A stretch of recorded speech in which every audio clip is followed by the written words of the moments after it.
Hey, what's going on, guys? It is Sam, or XJaws, and today I'm bringing you guys some Call of Duty Black Ops gameplay. This is a free-for-all from the map Firing Range, and in the beginning here you can see I get absolutely outplayed. I get shit on right here. I get the D-stain. This guy comes up on me while I was joining a party and kills me. So that's going to be one of my 2 deaths, I believe, this game.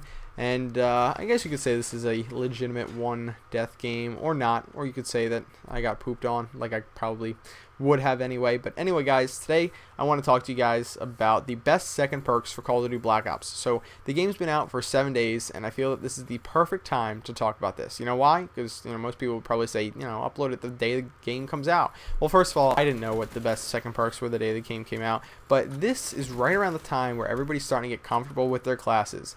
And if I don't tell people what the best second perks are now, what perks I recommend right now, a lot of people are going to find whatever they think works, and they're going to stick to their guns, and they're going to use that for the rest of the time that the game's out. They're probably not going to explore many other options. So I think this is a great time for me to give you guys my advice for some second perks that you guys would find really beneficial to your gameplay. So the first one I want to talk about is Sleight of Hand. Now, I would almost say that Sleight of Hand is the new stopping power, and the reason being is because the Sleight of Hand perk is going to help you win your gunfights so often. Now, the same goes for the other 2 perks that I'm going to talk about, but Sleight of Hand is going to come in handy in almost every single gunfight you come into because of the decreased aim down sight time. Now, obviously, this requires the pro version of the perk, but that's the part that I want to emphasize. Sleight of Hand, the faster reload, is great. I'm not discrediting it whatsoever, but the pro ability, that decreased aim down sight time, is really what I want Sleight of Hand for. I could give a shit less if I took 10 minutes to reload.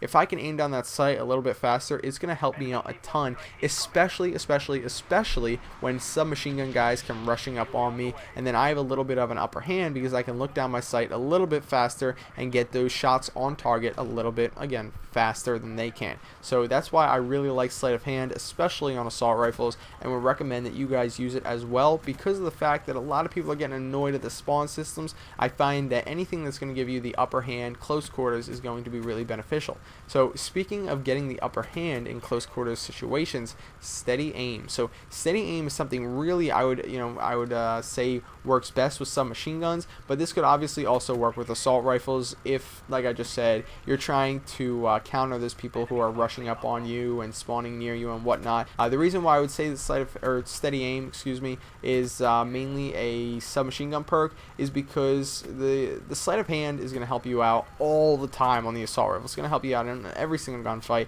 and it's going to help you reload. While steady aim, I'd say if you're using an assault rifle and you're playing the way you should have very few situations where you're actually going to have to depend on your hip fire to win gunfights. So I would mainly recommend that for somebody who's going to slap on lightweight, maybe marathon, on something like an MP5 or an AK-74U or a Spectre. Extended mags works really well in combination with the steady aim perk because you can do a lot of spraying and praying, which some people look down on, but I think it's a really effective way to rush, and it will help you out a lot.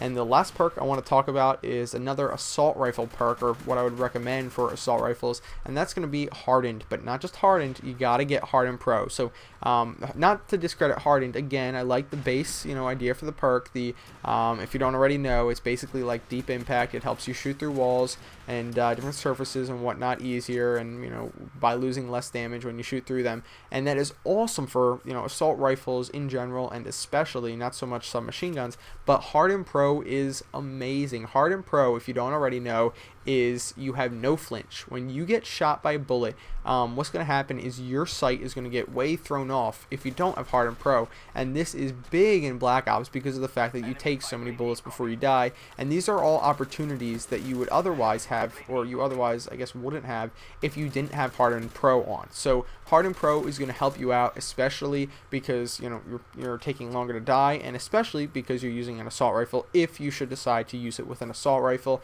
A lot of those long range distance shots where 2 guys are shooting at each other, if you're hitting him and he's hitting you and you have hardened and he doesn't, you're going to have the upper hand regardless of whether he has sleight of hand or steady aim. So guys, those are the 3 perks that I would recommend you all go out there and try if you're not already using them. Again, Sleight of hand, hardened, going to be great for your assault rifles. Steady aim is going to be great for your submachine guns, especially with extended mags. That's about all I could say for those second perks. That's what I would recommend. I'll see you guys later. If you guys found this a little bit helpful, please do me a favor and give this video a thumbs up. And if you want to see more stuff like this,